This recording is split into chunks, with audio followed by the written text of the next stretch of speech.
আসন্ন কোরবানির ঈদকে সামনে রেখে জমে উঠেছে পশুর হাট। এ বিষয়ে আরো জানাতে রংপুর থেকে সরাসরি যুক্ত হচ্ছেন সহকর্মী রফিকুল ইসলাম। রফিকুল, পশুর দাম দর কেমন দেখছেন, ক্রেতাদের প্রতিক্রিয়া কেমন দেখছেন আপনি হাটে?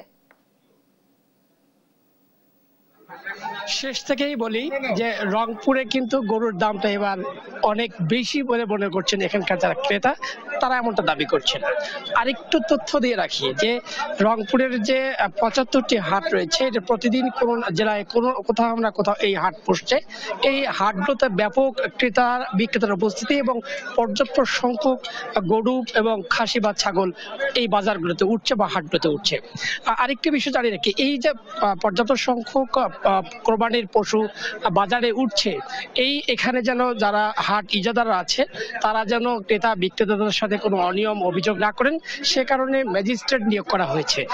আজ বিকেলে রংপুরের বুড়িহাট এলাকায় রংপুর জেলা প্রশাসনের করা নিয়োগকৃত ম্যাজিস্ট্রেট মাহমুদুল হাসান মৃধা তিনি অভিযান চালিয়েছেন।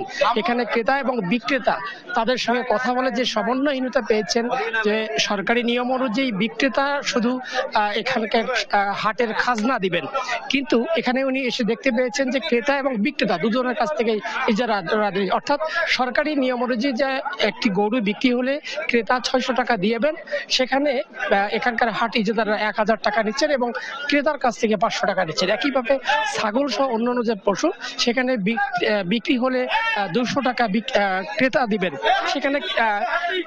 সেখানে ক্রেতার কাছ থেকে ৫০০ টাকা নেওয়া হচ্ছে। এমন অভিযোগে এখানকার যে হাট ইজারাদার তার ১ লক্ষ টাকা জরিমানা করেছে।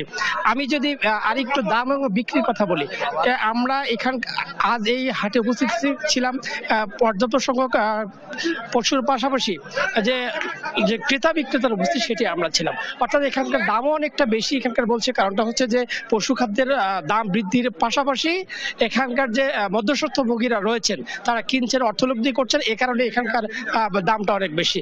এই ছিল রংপুর থেকে গরুর হাটের সর্বশেষ খবর।